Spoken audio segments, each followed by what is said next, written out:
ಇದೀಗ ಆಧುನಿಕ ಜೀವನ, ಇಲ್ಲೆಲ್ಲರೂ ಕೂಡ ಕೆಲ್ಸಕ್ಕೆ ಹೋಗಿಲ್ಲ ಅಂತ ಹೇಳಿದ್ರೆ ಜೀವನವನ್ನ ಮುಂದುವರಿಸ್ಲಿಕ್ಕೆ ಸಾಧ್ಯನೇ ಇಲ್ಲ. ಏನಂತೀರಾ? ಹೌದಾ ಅಲ್ವಾ? ಖಂಡಿತ. ಹೀಗಿರುವಾಗ ಕೆಲಸಕ್ಕೆ ಅಂತ ಹೊರದೇಶಕ್ಕೆ ಹೋಗಿರ್ತಾರೆ, ಇನ್ನು ಕೆಲವರು ಆಫೀಸ್ನಲ್ಲೇ 24 ಗಂಟೆ ಇರ್ತಾರೆ. ಇಂಥವರೆಲ್ಲ ಈ ರಂಜಾನ್ ತಿಂಗಳ ದಿನ ಹೇಗೆ ಆಚರಿಸ್ಕೊಳ್ತಾರೆ, ಹೇಗೆ ಆಚರಿಸ್ಕೊಳ್ಬೇಕು? ನೋಡಿ, ರಂಜಾನ್ ತಿಂಗಳು ದೈನಂದಿನ ಕೆಲಸಗಳಲ್ಲಿ ಯಾವ ಕೆಲಸವನ್ನು ಬಿಡಲು ಹೇಳುವುದಲ್ಲ, ದಿನಚರಿಗಳ ಜೊತೆಗೆ ಉಪವಾಸ ಆಚರಿಸಬೇಕು ಅದನ್ನು ಹೇಳುತ್ತದೆ. ಮತ್ತು ಇಸ್ಲಾಂನಲ್ಲಿ ಈ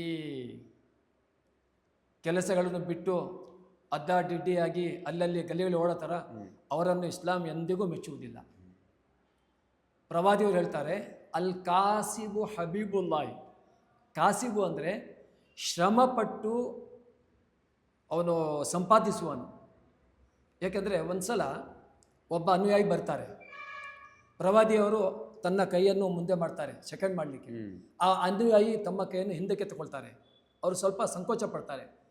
ಪ್ರವಾದಿ ಹೇಳ್ತಾರೆ, ಯಾಕಪ್ಪ, ನಾನು ಪ್ರವಾದಿ ಆದರೆ ಏನು, ನಾನು ಕೂಡ ನಿನ್ನ ಥರ ಮನುಷ್ಯ, ಬಾ. ಕೈ ಹಿಡಿದು ಪ್ರವಾದಿಯು ಕೈ ಕುಲುಕ್ತಾರೆ. ಆಮೇಲೆ ಪ್ರವಾದಿಯವರು ನೋಡ್ತಾರೆ, ಅವರ ಅನುಯಾಯಿಯವರ ಕೈಯಲ್ಲಿ ಅದು ತುಂಬ ಗಟ್ಟಿಯಾದ ಅವ್ರದ್ದು ಚರ್ಮ ಎಲ್ಲ ಗಟ್ಟಿಯಾಗಿದೆ. ಪ್ರವಾದಿಯವರು ಕೇಳ್ತಾರೆ, ಏನಪ್ಪ, ಏನಾಯಿತು ಕೈಗೆ ಅಂತ. ಅವರು ಸಂಕೋಚ ಪಡ್ತಾ ಹೇಳ್ತಾರೆ, ಪ್ರವಾದಿಯವರೇ, ನಾನು ಕಲ್ಲನ್ನು ಹೊಡೆದು ಚೂರು ಚೂರು ಮಾಡಿ ಅದನ್ನು ನಾನು ಮಾರುವವನು. ಕಲ್ಲನ್ನು ಹೊಡೆಯುವಾಗ ಎಷ್ಟೋ ಕೈಗಳು ಎಷ್ಟೋ ಗಟ್ಟಿಯಾಗಿರ್ತಾವಲ್ಲ ಅದಂತ ಹೇಳ್ತಾರೆ. ಪ್ರವಾದಿ ಅವರು ಆ ಕಲ್ಲು ಹೊಡೆಯುವ ಕೆಲಸ ಮಾಡ್ತಾರಲ್ಲ, ಅವರ ಕೈ ತೆಗೆದು ತನ್ನ ಬಾಯಿಗೆ ಅವರು ಇದು ಮಾಡ್ತಾರೆ. ಅವರು ಮಾಡಿ ಹೇಳ್ತಾರೆ, ಅಲ್ ಕಾಸಿಬು ಹಬೀಬುಲ್ಲಾ, ಅಂದರೆ ಶ್ರಮಪಟ್ಟು ದುಡಿಯುವವನು ಅಲ್ಲಾಹನ ಮುಂದೆ ಅವನು ಅಲ್ಲಾಹನಿಗೆ ಅಲ್ಲಾಹನ ಪ್ರೀತಿಗೆ ಪಾತ್ರರಾಗುವನು ಅಂತ. ಮೋಸ ಮಾಡಿ ಕಳ್ತನ ಮಾಡಿ ಬದುಕ್ತಾರಲ್ಲ, ಒಳ್ಳೆ ಜೀವನ ನಡೆಸ್ತಾರಲ್ಲ, ಮೋಜಿನ ಜೀವನ, ಅಲ್ಲಾಹನ ಬಳಿ ಅವರು ದುಷ್ಟರು. ಅಲ್ಲಾಹನವನಿಗೆ ನರಕಕ್ಕೆ ತಳ್ತಾನೆ. ಒಬ್ಬ ಮನುಷ್ಯ ಬಡವನಾಗಲಿ, ಅವನು ಮೋಸದಿಂದ ದುಡಿಯುವನಲ್ಲ, ಅವನು ಕಳ್ಳತನ ಮಾಡಿ ದುಡಿಯುವನಲ್ಲ, ಶ್ರಮಪಟ್ಟು ಕೂಲಿ ಮಾಡಿ ಕಲ್ಲು ಹೊಡೆದು ಅವನು ಶ್ರಮ ಪಡ್ತಾನಲ್ಲ, ಸೌದೆ ಕಡಿದು ಮಾರ್ತಾನೆ, ಬಟ್ಟೆ ಒಗೆದು ಮಾಡ್ತಾನೆ, ಅಂದರೆ ನ್ಯಾಯವಾಗಿ ಅವನು ದುಡಿತಾನಲ್ಲ, ನ್ಯಾಯವಾಗಿ ದುಡಿಯೋನು, ಶ್ರಮಪಟ್ಟು ದುಡಿಯೋನು ಪರಮಾತ್ಮನ ಪ್ರೀತಿಗೆ ಪಾತ್ರ ಅಂತ ಹೇಳ್ತಾರೆ. ಈ ಮಾತನ್ನು ಈ ನಮ್ಮ ಯುವಕರು ಕೆಲಸ ಬಿಟ್ಟು ಅಲ್ಲಿ ಇಲ್ಲಿ ಓಡಾಡ್ತಾರಲ್ಲ, ಅವರಿಗೆ ಹೇಳಿದರೆ ಸಾಕು, ಅವರು ಸರಿದಾರಿಗೆ ಬರ್ತಾರೆ. ಇನ್ನೊಂದು ಕಡೆಯದಾಗಿ ಒಂದು ಪ್ರಶ್ನೆ, ರಂಜಾನ್ ಪವಿತ್ರ ತಿಂಗಳು ಕಳೆದ ನಂತರ ಮುಸ್ಲಿಂ ವ್ಯಕ್ತಿಗಳು ಮುಂದಿನ ತಿಂಗಳುಗಳಲ್ಲಿ ಉತ್ತಮ ಅಭ್ಯಾಸಗಳು ಹೇಗಿರಬೇಕು? ಅದು ಹೇಳ ಈ ಪವಿತ್ರ ತಿಂಗಳು ಅಭ್ಯಾಸ ಮಾಡುವ ತಿಂಗಳು. ಇಲ್ಲಿ ಅಭ್ಯಾಸ ಮಾಡಿಸಲಾಗುತ್ತದೆ. ನೋಡಿ, ವರ್ಷ ಪೂರ್ತಿ 5 ಸಲ ನಮಾಜ್ ಮಾಡ್ತೀವಿ. ಆದರೆ ರಂಜಾನ್ ತಿಂಗಳಲ್ಲಿ 5 ಸಲದ ಜೊತೆಗೆ ಇನ್ನೂ ಒಂದು ಸಲ ಊಟ ಮಾಡಿದ ನಂತರ ನಿದ್ದೆಗೆ ಜಾರುವುದಿಲ್ಲ. ಹಸಿ ಹೊಟ್ಟೆಯಲ್ಲಿ ಊಟ ಬಂದರೆ ನಿದ್ದೆ ಬೇಗ ಬರ್ತದೆ. ಆದರೆ ಪರಮಾತ್ಮ ಹೇಳ್ತಾನೆ, ನಿದ್ದೆ ಮಾಡುವಂಗಿಲ್ಲ, ಬಂದು ಇಲ್ಲಿ ವಿಶೇಷವಾದ ಪ್ರಾರ್ಥನೆ ಸಲ್ಲಿಸುವಂಥ ವಿಶೇಷ ಪ್ರಾರ್ಥನೆ ಸಲ್ಲಿಸಲಾಗ್ತದೆ. ಇದೆಲ್ಲ ಏಕೆಂದರೆ ಈ ಪ್ರಾರ್ಥನೆಯಿಂದ, ದೇವಭಕ್ತಿಯಿಂದ ಆತ್ಮಶುದ್ಧಿ ಆಗುತ್ತದೆ. ಆತ್ಮಶುದ್ಧಿ ಮಾಡದೆ ದೇವನು ಶುದ್ಧಿ ಮಾಡಿಕೊಂಡರೆ ಏನು ಪ್ರಯೋಜನ ಇಲ್ಲ. ಒಳ್ಳೆ ಬಟ್ಟೆ ಹಾಕ್ಕೊಳ್ತೀನಿ, ಆದರೆ ಮನಸ್ಸಿನಲ್ಲಿ ಕೊಳಕು ಇದೆ ಅಂದರೆ ನಾನು ಜನರಿಗೆ ಮೋಸನೆ ಮಾಡೋದು, ಒಳ್ಳೇದು ಮಾಡಿದೆ, ಉಪಕಾರ ಮಾಡಲ್ಲ, ಅಪಕಾರ ಮಾಡ್ತೀನಿ. ನನ್ನ ಮನಸ್ಸನ್ನು ಶುದ್ಧೀಕರಣ ಮಾಡಿಕೊಂಡ್ರೆ ನಾನು ಸದಾ ಎಲ್ಲರ ಬಗ್ಗೆಯೂ ಒಳ್ಳೆಯ ಯೋಚನೆಗಳನ್ನು, ಒಳ್ಳೆಯ ಚಿಂತೆಗಳನ್ನು ಮಾಡ್ತೀನಿ. ನಾನು ಬೇರೆಯವರಿಗೆ ಪರೋಪಕಾರಿಯಾಗಿ ಬಾಳ್ತೇನೆ. ಆತ್ಮವನ್ನು ಶುದ್ಧೀಕರಣ ಮಾಡಿಕೊಂಡ್ರೆ, ಆತ್ಮವನ್ನು ಶುದ್ಧಿ ಮಾಡದಿದ್ದರೆ ನಾನು ಬೇರೆಯವರ ವಸ್ತುಗಳನ್ನು ಕೂಡ ಕಳ್ತನ ಮಾಡಿ ನಾನು ಮೋಜು ಮಾಡ್ತೇವೆ. ಅದಕ್ಕೋಸ್ಕರ ಈ ರಂಜಾನ್ ತಿಂಗಳಲ್ಲಿ ಅದರ ಅಭ್ಯಾಸ ಮಾಡಿಸಲಾಗ್ತದೆ. ಜೀವನದಲ್ಲಿ ಒಂದು ಸಲ ಮಾಡೋದಲ್ಲ. ನಾನು ಹೇಳ್ತೀನಲ್ಲ, ಮನುಷ್ಯ ಮರೆಯುವ ಗುಣ ಹೊಂದುವವನು, ಬೇಗ ಮರೆತು ಬಿಡ್ತಾನೆ, ದುಃಖವನ್ನು ಮರೆತು ಬಿಡ್ತಾನೆ, ಸಂತೋಷವನ್ನು ಮರೆತು ಬಿಡ್ತಾನೆ, ಅದೇ ಥರ ಪರೋಪಕಾರ ಮಾಡುವುದನ್ನು ಮರೆತು ಬಿಡ್ತಾನೆ. ಅದಕ್ಕೋಸ್ಕರ ಮನುಷ್ಯ ಮರೆತಬಾರ್ದು ಅಂತ 11 ತಿಂಗಳು ಬಿಟ್ಟು 12 ತಿಂಗಳು ರಂಜಾನ್ ತಿಂಗಳಿಗೆ ಪುನಃ ಅವನಿಗೆ ಅಭ್ಯಾಸ ಮಾಡಿಸಲಾಗ್ತದೆ. ದಾನ ಧರ್ಮಗಳು ಮಾಡೋದು, ಮತ್ತು ಆತ್ಮ ಶುದ್ಧೀಕರಣ ಮಾಡೋದು, ಪರೋಪಕಾರಿ ಕಾರ್ಯಗಳನ್ನು ಮಾಡೋದು, ಅಗತ್ಯವುಳ್ಳವರಿಗೆ ಸಹಾಯ ಮಾಡೋದು. ಸಹಾಯ ಮಾಡುವಾಗ ಇವನು ನನ್ನ ಧರ್ಮದವನು, ಇವನು ಬೇರೆ ಧರ್ಮ ನೋಡಲೇಬಾರ್ದು ಯಾವ ಮನುಷ್ಯನು. ಯಾಕೆಂದರೆ ಒಬ್ಬ ಮನುಷ್ಯ ಇಸ್ಲಾಮಿನ ಪ್ರಕಾರ ಅವನು ಸಹೋದರ, ಮೂಲವಾಗಿ ಒಂದೇ ತಂದೆ ತಾಯಿಯ ಮಕ್ಕಳು. ಅವನಿಗೆ ಅವಶ್ಯಕತೆ ಇದ್ದರೆ ಅವನು ನನ್ನ ಸಹೋದರ, ಅವನಿಗೆ ಸಹಕಾರ ಮಾಡಬೇಕು. ಇದೆಲ್ಲ ಅಭ್ಯಾಸ ಮಾಡುತ್ತದೆ. ಈ ಮಾಡಿದ ಅಭ್ಯಾಸವೇ ಮುಂದೆ 12 ತಿಂಗಳು ಅವನಿಗೆ ಒಂದು ಒಳ್ಳೆಯ ಮನುಷ್ಯನಾಗಿ ಅವನಿಗೆ ಸಪೋರ್ಟ್ ಮಾಡ್ತದೆ. ಸದ್ಯ ಜಾಗತಿಕ ಸಂಘರ್ಷ ನಡೀತಾ ಇದೆ. ಇರಾನ್, ಇಸ್ರೇಲ್, ಅಮೇರಿಕ ಯುದ್ಧಗಳು ನಡೀತಾ ಇದೆ. ಈಗ ಇರಾನ್ನಲ್ಲಿ ಇರುವಂತಹ ಮುಸ್ಲಿಮರಿಗೆಲ್ಲ ಈ ಒಂದು ಸಂದರ್ಭದಲ್ಲಿ ಉಪವಾಸ ಆಗಿರ್ಬೋದು, ದೇವರ ಒಂದು ಕಾರ್ಯಗಳನ್ನ ಮಾಡೋದಾಗಿರ್ಬೋದು, ಎಲ್ಲ ಕಷ್ಟ ಆಗ್ತಿದೆ. ಇದೇನಾದರೂ ಇಸ್ಲಾಂನ ಮೇಲೆ ನಡೆದಂತಹ ದಾಳಿ ಅದರ ಬಗ್ಗೆ ಏನಾದರೂ ಹೇಳಿಕ್ಕೆ ಇಷ್ಟಪಡ್ತೀರಾ? ಅಂದರೆ ಇವಾಗ ನಡೆಯುತ್ತಿರೋ ಯುದ್ಧವನ್ನು ನೀವು ಇಸ್ಲಾಮಿನ ಮೇಲೆ ದಾಳಿ ಅಂತ, ಹೌದು, ಇಸ್ಲಾಮಿನ ಮೇಲೆ ದಾಳಿ ಮಾಡಲಿಕ್ಕೆ ಸಾಧ್ಯವೇ ಇಲ್ಲ. ಯಾಕೆಂದರೆ ಇಸ್ಲಾಂ ಮಾನವ ಸೃಷ್ಟಿ ಅಲ್ಲ, ಅದು ಮಾನವ ಮಾಡಿದ್ದಲ್ಲ, ಅದು ದೇವರ ಧರ್ಮ. ದೇವರ ಮುಂದೆ ಯಾರು ನಿಲ್ತಾರೆ? ಯಾರಿಗೆ ಸಾಧ್ಯವಿದೆ? ಒಂದು ಮಾತು. ಹಾಂ, ಮುಸ್ಲಿಮರ ಮೇಲೆ ದಾಳಿ ಮಾಡ್ಬೋದು, ಇಸ್ಲಾಮಿನ ಮೇಲೆ ದಾಳಿ ಮಾಡಲಿಕ್ಕೆ ಸಾಧ್ಯವಿಲ್ಲ. ಇಸ್ಲಾಂ ಯಾವ ಕಾಲದಿಂದ ಮನುಷ್ಯ ಈ ಭೂಮಿಯಲ್ಲೇ ಬಂದಿದ್ದಾನೋ ಆ ಕಾಲದಿಂದ ಇಸ್ಲಾಂ ಇದೆ. ಇಸ್ಲಾಮನ್ನು ಅಳಿಸಲು ಯಾರಿದ್ರೂ ಸಾಧ್ಯವಿಲ್ಲ. ಏಕೆಂದರೆ ಇಸ್ಲಾಂ ಧರ್ಮ ಪರಮಾತ್ಮ ನಿರ್ಮಿತ ಧರ್ಮ, ಅದು ಮಾನವ ನಿರ್ಮಿತ ಧರ್ಮವಲ್ಲ. ಇದೊಂದು ಜನರಿಗೆ ಸ್ವಲ್ಪ ತಪ್ಪು ಕಲ್ಪನೆ ಆಗಿದೆ. ಬೇರೆ ಅಂದರೆ ನೋಡಿ, ಒಂದು ಮಾತು, ಇವಾಗ ಒಬ್ಬ ಪುಂಡ ಮನುಷ್ಯ ಅವನು ಬೇರೆಯವನಿಗೆ ನೋಡ್ತಾನೆ, ಅವನಲ್ಲಿ ಯಾವ ಥರದ ನಿಶಕ್ತಿ ಇದೆಯೋ ಅದನ್ನೇ ಗುರಿ ಮಾಡಿ ಅವನ ಮೇಲೆ ಅವನು ದಾಳಿ ಮಾಡ್ತಾನೆ ಅಲ್ವಾ? ಶಕ್ತಿವಂತರ ಮುಂದೆ ಅವನು ಹೋಗಲ್ಲ. ಒಬ್ಬ ಮನುಷ್ಯನಲ್ಲಿ ಎಂತಹ ಒಂದು ಹೀನತೆ ಇದು ನೋಡಿ ಆ ಹೀನತೆಯಿಂದ ಅವನು ಇದು ಮಾಡ್ಕೊಳ್ತಾನೆ, ಅವನು ಉಪಯೋಗ ಮಾಡ್ಕೊಳ್ತಾನೆ. ಅದೇ ರೀತಿ ಪ್ರಬಲವಾದ ರಾಷ್ಟ್ರಗಳು ಏನಾದರೂ ಒಂದು ಅವರಲ್ಲಿ ಏನಾದರೂ ಇರುತ್ತೆ, ಈ ರಾಷ್ಟ್ರದಲ್ಲಿ ಇಂತಹ ಸಂಪತ್ತಿದೆ, ಪೆಟ್ರೋಲ್ ಸಂಪತ್ತಿದೆ, ಬೇರೆ ಖನಿಜ ಸಂಪತ್ತಿದೆ, ಅದನ್ನು ನಾವು ಹೇಗೆ ಕಬಳಿಸಬೇಕು ಅದಕ್ಕೆ ಅವರು ಪ್ಲಾನ್ ಮಾಡಿ ಸೂಕ್ತ ಸಮಯ ಹುಡುಕ್ತಾರೆ. ಹೆಚ್ಚಾಗಿ ನೀವು ನೋಡ್ಬೋದು, ರಂಜಾನ್ ತಿಂಗಳಲ್ಲಿ ಎಲ್ಲ ರಾಷ್ಟ್ರವ್ಯಾಪಿಯಾಗಿ ಮುಸ್ಲಿಂ ರಾಷ್ಟ್ರಗಳಲ್ಲಿ ಮುಸ್ಲಿಂ ಜನಸಂಖ್ಯೆ ಜಾಸ್ತಿ ಇದು, ರಾಷ್ಟ್ರವ್ಯಾಪಿಯಾಗಿ ಎಲ್ಲರೂ ಉಪವಾಸ ಮಾಡ್ತಾರೆ.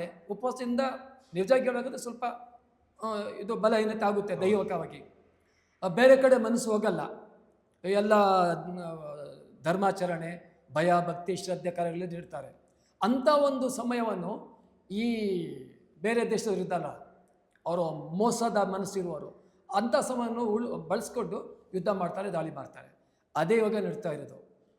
ಇಸ್ಲಾಮಿನ ಮೇಲೆ ದಾಳಿ ಅಲ್ಲ, ಅವರದು ಯಾವುದೋ ಒಂದು ಉದ್ದೇಶ ಇದೆ, ಅಲ್ಲಿ ಯಾವುದೋ ಒಂದು ಸಂಪತ್ತು ಇದೆ, ಇವರ ಬಳಿ ಇಲ್ಲ, ಅದನ್ನು ಕಬಳಿಸಬೇಕು, ಅದಕ್ಕೆ ಯುದ್ಧ ಮಾಡ್ತಾ ಇದ್ದಾರೆ. ಸರಿ, ಕಡೆಯದಾಗಿ ಒಂದು ಪ್ರಶ್ನೆ. ನಾವು ಉಪವಾಸದ ಬಗ್ಗೆ ಮಾತಾಡ್ತಿದ್ವಿ, ಅದರ ಬಗ್ಗೆ ಮಾತನ್ನು ನಿಲ್ಲಿಸೋಣ. ಉಪವಾಸ ಮಾಡೋದ್ರಿಂದ ಆರೋಗ್ಯಕ್ಕೆ ಏನೆಲ್ಲ ಲಾಭಗಳಿದೆ ಅಂತ ಉಸ್ತಾದ್ ಆಗಿ ನೀವೇನು ಹೇಳ್ಲಿಕ್ಕೆ ಇಷ್ಟಪಡ್ತೀರಾ? ನಾನೊಬ್ಬ ಧಾರ್ಮಿಕ ವ್ಯಕ್ತಿ. ಉಪವಾಸದ ಎಷ್ಟೊಂದು ಅದರ ಇದೆಯೋ, ನೀವು ಒಬ್ಬ ಡಾಕ್ಟರ್ನ ಕೇಳಿ ನೋಡಿ, ಒಬ್ಬ ವೈದ್ಯರನ್ನ ಕೇಳಿ ನೋಡಿ, ಎಷ್ಟೊಂದು ಅದರದ್ದು ಇದಿರುತ್ತೆ ಅಂತ ಹೇಳ್ಬಿಟ್ಟು, ಲಾಭಗಳಿವೆ ಅಂತ. ಯಾಕಂದರೆ ತಿಂದು ತಿಂದು ತಿಂದು ಒಳಗಿರೋದು ಇದು ಅದೇನು ಮಿಷಿನ ಅದು. ಒಂದು ವಾಹನ ನಾವು ನಿರಂತರವಾಗಿ ಓಡಿಸ್ತಾ ಇದ್ದರೆ ಅದರ ಇಂಜಿನ್ ಬಿಸಿ ಆಗಿಬಿಡುತ್ತೆ. ಸ್ವಲ್ಪ ಹೊತ್ತು ವಾಹನ ನಿಲ್ಲಿಸಿ ತಣ್ಣಗಾಗಿಸ್ಬೇಕಾಗುತ್ತೆ ಅಲ್ವಾ? ಅದಕ್ಕೆ ತಣ್ಣೀರು ಆಗಬೇಕಾಗುತ್ತೆ, ಕೂಲಿಂಗ್ ಆಗಬೇಕಾಗುತ್ತೆ, ಎಲ್ಲ ಮಾಡಬೇಕಾಗುತ್ತೆ. ಫ್ಯಾನ್ ನೋಡಿ ನಿರಂತರವಾಗಿ ಓಡ್ತಾ ಇದ್ದರೆ ಅದು ಬಿಸಿ ಆಗಿಬಿಡುತ್ತೆ.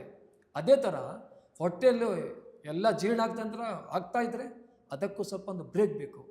ಇದರಿಂದ ಏನಾಗುತ್ತೆ ಅಂದರೆ ಒಂದು ಇದು ಶುದ್ಧತೆ ಆಗುತ್ತದೆ, ಬ್ರೇಕ್ ಆಗುತ್ತದೆ. ಅಷ್ಟೇ ಅಲ್ಲ, ಉಪವಾಸದಿಂದ ಎಷ್ಟೋ ಲಾಭಗಳಿವೆ. ಇನ್ನೊಂದು ಲಾಭ ಏನಂದರೆ ನೋಡಿ, ಇದು ಹಸಿವು ಏನಂತ ತಿಳ್ಕೊಬೇಕಾದ್ರೆ ಒಬ್ಬ ಮನುಷ್ಯ ಅವನು ಹಸಿವಿನಿಂದ ಬಳಲಬೇಕು. ಇದು ಒಂದು ಯೋಚನೆಯಿಂದ ಹಸಿವೇನೆಂದು ತಿಳಿಯಲು ಸಾಧ್ಯವಿಲ್ಲ. ಕಡ್ಡಾಯವಾಗಿ ಉಪವಾಸದಲ್ಲಿ ಹಸಿವಿಂದ ಇರಬೇಕಂತ ಒಂದು ಆದೇಶ ಇದೆ. ಈ ಸದಾಕಾಲ ತಿನ್ನುತ್ತಾ ಇರ್ತಾನಲ್ಲ, ಐಷಾರಾಮಿ ಜೀವನ ನಡೆಸಲು ಅವನಿಗೆ ಗೊತ್ತಾಗುತ್ತದೆ, ಬಡವನ ಹಸಿವು ಏನೆಂದು ಅವನಿಗೆ ಗೊತ್ತಾಗುತ್ತದೆ, ನೈಜವಾಗಿ ಗೊತ್ತಾಗ್ತದೆ. ಇದು ಒಂದು ಲಾಭವಿದೆ, ಅವನಲ್ಲಿ ಮಾನವತೆ ಬರುತ್ತದೆ.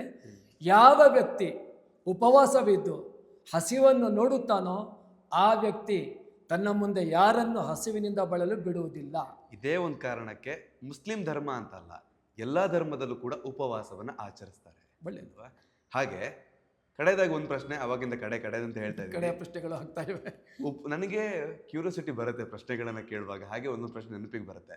ಈ ಒಂದು ಉತ್ತಮವಾಗಿರುವಂಥ ಉಪವಾಸವನ್ನು ಎಂಡ್ ಮಾಡುವಂಥ ಟೈಮಲ್ಲಿ, ಮುಗಿಸುವಂಥ ಹೊತ್ತಲ್ಲಿ ನೀವು ಒಂದು ಖರ್ಜೂರವನ್ನು ತಿಂದು ನಿಮ್ಮ ಒಂದು ದಿನವನ್ನ ಶುರುವೋ ಅಥವಾ ಅಂತ್ಯವನ್ನು ಮಾಡ್ತೀರಾ? ಏನಿದ್ರ ವಿಶೇಷತೆ? ನೋಡಿ, ಇದು ಹೊಟ್ಟೆಯಲ್ಲಿ ಒಂದು ಸಿಹಿಯನ್ನು ನಾವು ತಿನ್ನೋದು ಒಂದು ಯಾವ ಮನುಷ್ಯನಿಗೂ ಒಂದು ಇಷ್ಟವಾದಂಥದ್ದು. ಖರ್ಜೂರದಿಂದಲೇ ಉಪವಾಸ ತಿರಬೇಕಂತ ಇದು ಕಡ್ಡಾಯವಿಲ್ಲ. ಆದರೆ ಒಬ್ಬ ಮುಸ್ಲಿಂ ವ್ಯಕ್ತಿ ತನ್ನ ಪ್ರವಾದಿಯನ್ನು ದಾಳದಿಂದ ಪ್ರೀತಿಸ್ತಾನೆ. ನಮ್ಮ ಪ್ರವಾದಿಯವರು ಯಾವ ರೀತಿ ಬಟ್ಟೆ ಹಾಕ್ಕೊಳ್ತಿದ್ದರು ಅದೇ ರೀತಿ ನಾನು ಬಟ್ಟೆ ಹಾಕ್ಕೋಬೇಕು. ಅವರು ಯಾವ ರೀತಿ ಅವರು ಧರ್ಮ ಆಚರಣೆ ಮಾಡಿದಾರೋ ನಾನು ಅದೇ ರೀತಿ ಧರ್ಮಾಚರಣೆ ಮಾಡಬೇಕು. ಅವರು ಯಾವ ರೀತಿ ಉಪವಾಸ ಇದ್ದಾರೋ ನಾನು ಕೂಡ ಅದೇ ರೀತಿ ಉಪವಾಸ ಇರಬೇಕು ಎಂದು ಒಂದು ಇವರು ಪ್ರತಿಯೊಬ್ಬ ಮುಸ್ಲಿಮನ ಶ್ರದ್ಧೆ, ಭಕ್ತಿ. ಅದೇ ರೀತಿ ಪ್ರವಾದಿಯವರು ಉಪವಾಸ ತಿರುವಾಗ ಖರ್ಜೂರದಿಂದ ಉಪವಾಸ ತೆಗುತ್ತಿದ್ದರು. ಆದ್ದರಿಂದ ಒಬ್ಬ ಮನುಷ್ಯನ ಆಸೆ, ಮುಸ್ಲಿಮನ ಆಸೆ, ನಾನು ಕೂಡ ನಮ್ಮ ಉಪವಾಸವನ್ನು ಇದರಿಂದ ಖರ್ಜೂರದಿಂದ ತಿರಬೇಕಂತ ಹೇಳ್ಬಿಟ್ಟು ಅದರಿಂದ ಉಪವಾಸ.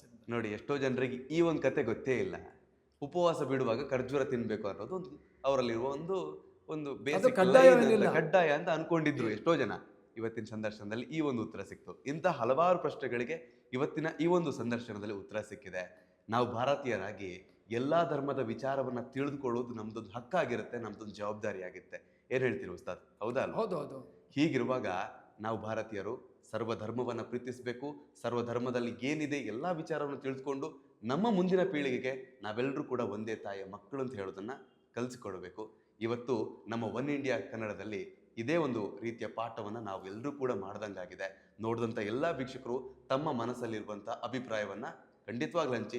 ನಿಮ್ಮ ಮನಸ್ಸಲ್ಲಿ ಪಾಸಿಟಿವ್ ಬರ್ಬೋದು, ನೆಗೆಟಿವ್ ಬರ್ಬೋದು, ಅದು ಏನೇ ಬರಲಿ ಅದನ್ನು ಖಂಡಿತ ಕಮೆಂಟ್ ಮೂಲಕ ಹಂಚಿ ಅಂತ ಹೇಳ್ತಾ ಮುಂದಿನ ವಿಡಿಯೋದಲ್ಲಿ ಮತ್ತೊಮ್ಮೆ ಸಿಗೋಣ. ನಾನು ಗೌತಮ್ ಹೆಗ್ಡೆ, ಧನ್ಯವಾದಗಳು. ಯಾವುದೇ ಸುದ್ದಿಯ ಅಪ್ಡೇಟ್ ಅನ್ನ ಮಿಸ್ ಮಾಡ್ಕೊಳ್ಬಾರ್ದು ಅಂದ್ರೆ ಈಗ್ಲೇ ಒನ್ ಇಂಡಿಯಾವನ್ನ ಸಬ್ಸ್ಕ್ರೈಬ್ ಮಾಡಿ. ನಿಮಗೆ ಬೇಕಾದ ಭಾಷೆಯಲ್ಲಿ ಎಲ್ಲಾ ಸುದ್ದಿ ತಿಳಿಬೇಕು ಅಂದ್ರೆ ಒನ್ ಇಂಡಿಯಾ ಆಪ್ ಅನ್ನ ಡೌನ್ಲೋಡ್ ಮಾಡ್ಕೊಳ್ಳಿ.